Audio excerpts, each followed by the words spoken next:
Bonjour, c'est Cryptoly, j'espère que vous allez bien en ce dimanche 28 janvier 2024. Aujourd'hui, on se retrouve sur notre podcast du dimanche pour parler de comparaison.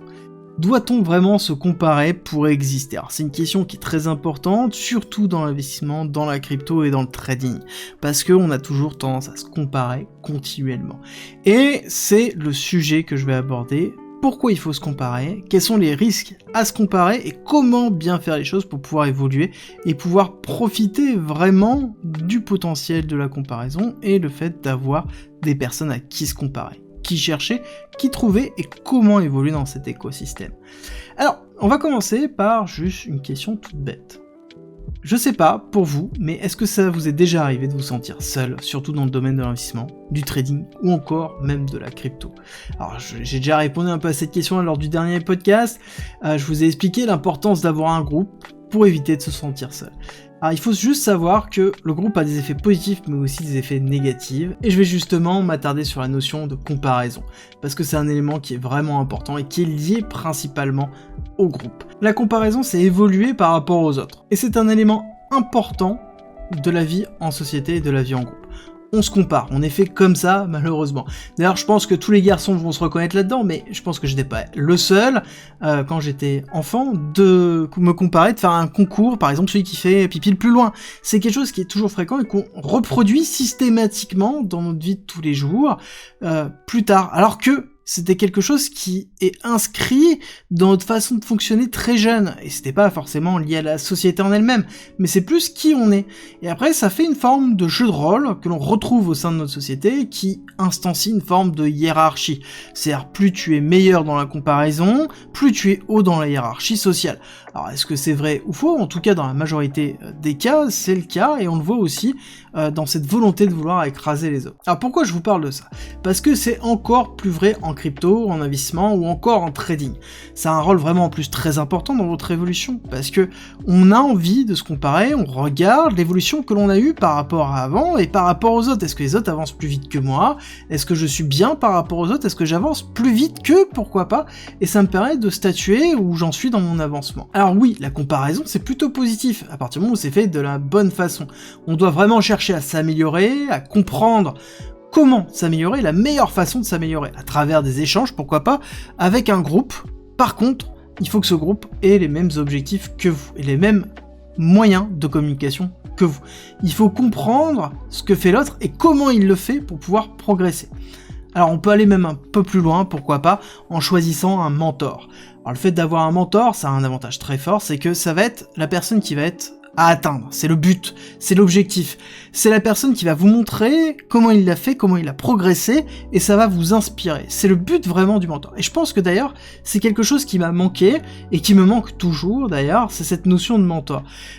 Personnellement, j'ai pas eu le plaisir d'en avoir un, et ça m'a manqué. Je pense que si j'en avais eu un, j'aurais certainement progressé plus vite, j'aurais pu avancer plus rapidement, faire moins d'erreurs, parce que quand on a un mentor, on voit la façon dans laquelle il évolue, la façon dans laquelle il le fait, on peut se tourner vers lui pour lui poser des questions, on peut justement se comparer à lui pour pouvoir voir ce qui nous manque et évoluer de la meilleure façon possible. Alors par contre, si j'ai pas eu de mentor, j'ai pu m'entourer, j'ai eu la chance d'ailleurs, de 2010 à 2013, quand je faisais beaucoup de trading sur le Forex, d'un groupe de traders qui fonctionnait un peu de la même façon que moi, et c'était une époque où c'était compliqué d'avoir des informations, c'était compliqué de progresser, on n'avait pas autant d'infos que maintenant, et justement le fait d'avoir un groupe et de progresser ensemble nous permettait de pouvoir avancer. Et c'était à travers la comparaison des expériences de chacun qu'on évoluait ensemble, et ça a fait une forme d'effervescence commune qui nous a permis de progresser tous ensemble très vite. Alors ça, c'était vraiment très positif, mais ça n'a pas toujours été le cas, que ce soit avant. J'étais tombé dans un groupe où la bienveillance était vraiment pas de mise, et on se sentait vraiment étouffé, écrasé. En fait, les autres existaient juste par le fait d'écraser les autres. Et donc je suis parti très vite, j'ai trouvé ce groupe qui me plaisait, et en 2013, il s'est divisé et il s'est ouvert à d'autres personnes. Et là, ça a commencé à changer. Il y a eu une forme de remise en cause de qui on était, de comment on fonctionnait, des performances qu'on avait. On nous disait que c'était pas possible d'avoir ces performances-là, qu'eux n'y arrivaient pas, donc c'était faux. Et à travers la comparaison, il y avait le rejet de l'autre. Et ça, c'était vraiment intéressant à voir, en tout cas maintenant, même si à vie c'était très très loin d'être plaisant, ça n'empêche que Pour moi, ça m'a permis de statuer quelque chose qui est très important, c'est que la comparaison n'est bénéfique que si elle appelle à une transformation et à une volonté d'évoluer. C'est vraiment très important. Il faut vraiment vouloir prendre ce qui est différent, se remettre en cause et vraiment voir comment on peut avancer avec l'expérience des autres. Mais attention, là-dessus, il ne faut pas oublier que chaque personne est différente et que ce qui marche pour l'un ne marchera peut-être pas pour l'autre. Alors là-dessus, je vais vous partager aussi une anecdote. Dans ce groupe de traders que nous avions quelqu'un qui était totalement différent de nous, d'accord? On était plus dans une mode avec l'apparition vraiment du week-off. Sur du forex, on a beaucoup de manipulation et donc on s'améliore, on crée des stratégies autour de week-off. Et cette personne-là, qui a toujours tradé de la même façon, a une stratégie qui est basée sur 4 moyennes mobiles. Il a toujours eu ces stratégies. Et mon Dieu, qu'est-ce qu'il nous mettait la fessée à chaque fois. À chaque fois, il nous mettait des performances de malade. Alors que nous, on était vraiment dans une notion d'hyper-manipulation, lui appliquait tout simplement sa stratégie de 4 moyennes mobiles. Mais le souci, c'est que on a tous essayé de recopier, il nous a expliqué, on a regardé, on était incapable d'avoir ces performances. Parce que justement, c'était quelque chose qui lui était propre. C'était sa méthode, sa façon de fonctionner, sa façon de gérer ses émotions et d'appliquer sa propre stratégie. Et ça, c'est vraiment important. Chaque personne est différente. Et c'est pour ça que quelque chose qui marche pour l'un peut ne pas marcher pour l'autre. Et c'est aussi pour ça qu'il faut avoir une pluralité de sources pour pouvoir créer sa propre stratégie et sa propre façon de fonctionner. Il faut se nourrir de ce qui est présent chez les autres, de ce qui est différent de nous, et nous-mêmes devenir différents jour après jour de la personne qu'on était avant. Et c'est vraiment le principe d'évolution par la comparaison, et c'est ce qui est positif. Après, je vous avoue que aujourd'hui, avec le rôle des réseaux sociaux, ça n'aide pas. Je pense que je ferai certainement une vidéo sur ça, mais il n'y avait pas de cette mode avant de « je me montre et donc je suis ». C'est vraiment quelque chose qui est très propre à ces dernières années, et l'émergence vraiment des réseaux, c'était quelque chose qui existait assez peu, en tout cas dans la partie trading pure, et maintenant il est très difficile de savoir ce qui est vrai et ce qui est faux. De savoir qui croire, alors pour dire comment se comparer, c'est encore plus compliqué. Avec qui se comparer, comment se comparer, qu'est-ce qui est vrai, qu'est-ce qui est faux, est-ce qu'il faut se comparer avec des vies imaginaires qui sont faites pour essayer de vivre une forme de fantasme accroché à différents posts Instagram. C'est un peu cette complexité qu'on a dans notre monde de tous les jours. Après, je vous avoue que je ne comprends pas. Voilà, je ne comprends pas cette mode-là, je ne comprends pas ce qu'il y a derrière. En même temps, c'est vrai que je ne cherche pas non plus à comprendre. C'est peut-être aussi le défaut que j'ai, mais je considère vraiment que le paraître n'est qu'une façade, et ne restera qu'une façade. Je me souviens d'une expérience d'ailleurs qui m'a bien marqué quand j'étais étudiant. J'étais dans une société, en stage dans une société d'événementiel, qui organisait un événement dans le bâtiment. Et cet événement, le patron, juste avant l'événement, nous expliquait systématiquement qu'il nous faut faire attention, les personnes qui vont arriver, peu importe comment ils sont habillés, peuvent représenter des centaines de millions d'euros.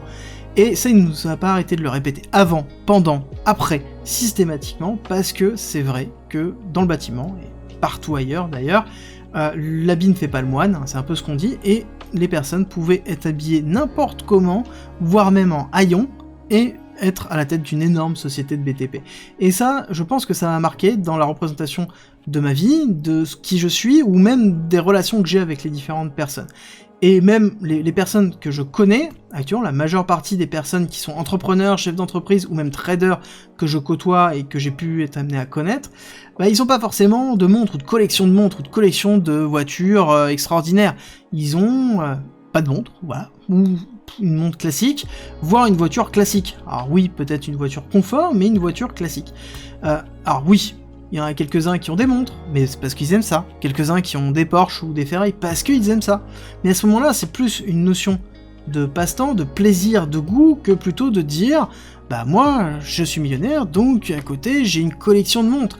Quelle est la relation entre les deux? C'est pas une question de placement, c'est une question de représentation de niveau social et de paraître. Et quand je regarde ces personnes à côté qui ont construit des sociétés, qui ont construit des business, qui ont construit des stratégies de trading, qui ont évolué dans les marchés financiers déjà depuis un certain temps, ben ils sont tous à peu près humbles, d'accord? Parce qu'ils n'ont pas besoin d'avoir une preuve sociale, ils savent ce qu'ils ont fait, ils savent qu'ils sont capables de le refaire, et ils sont très bien comme ils sont, et ils ne cherchent pas à montrer quoi que ce soit, et ça c'est plutôt positif. Pour moi la comparaison, c'est très important dans la progression, mais elle ne doit pas vous rendre malade. C'est vraiment très important de retenir ça. Elle ne doit pas vous pousser à FOMO. Pourquoi j'ai raté cette opportunité alors que tout le monde affiche des screens à X% de PNL?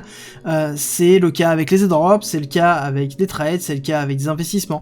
Je veux dire, quand on a un gros airdrop qui arrive, après on a une série de threads qui arrivent en disant « Oh, j'ai fait 6 chiffres, 7 chiffres avec tel airdrop, tel airdrop, tel airdrop. Tiens, suis mon thread pour pouvoir comprendre comment on fait pour ne pas louper cette opportunité la prochaine fois. » Enfin, je veux dire, quand on voit ça, on nous pousse à la comparaison, on nous pousse à sentir mal pour pouvoir évoluer. On dit mais comment ça se fait que toi t'es pas réussi? Et il faut prendre du recul par rapport à tout ça. Pour moi c'est vraiment important, c'est un vecteur de manipulation. La comparaison est une forme de vecteur de manipulation. Alors prenez du recul, concentrez-vous, sur votre parcours, sur vos étapes, sur votre objectif. Cherchez des personnes avec qui vous avez envie de grandir, et des personnes qui vous font grandir. Ne cherchez pas des personnes qui vous font sentir petit. Il faut que vous soyez bien dans le groupe où vous êtes. Il faut que vous vous sentez accueilli. Il faut que vous ayez envie d'être là. Et ça, c'est vraiment important. Et c'est là où vous allez vraiment progresser. Si vous gardez ça à l'esprit, tout va bien se passer dans les 24 prochains mois qui arrivent. Parce que ça va être 24 prochains mois qui vont être très intenses. Qu'il va falloir être capable de gérer émotionnellement. Qu'il va falloir être capable de remettre en cause systématiquement nos biais, notre façon de fonctionner. Et on a un terrain d'être vraiment bien entouré. Et si vous voulez d'ailleurs un coup de main pour ça, il y a le Discord qui est à disposition en commentaire et en description, et vous avez aussi ma stratégie qui est 100% gratuite à disposition en commentaire en description. Si ça peut vous aider, n'hésitez pas, c'est avec plaisir. Et sur ces mots, je vous souhaite un excellent week-end, et je vous dis à demain pour une nouvelle vidéo.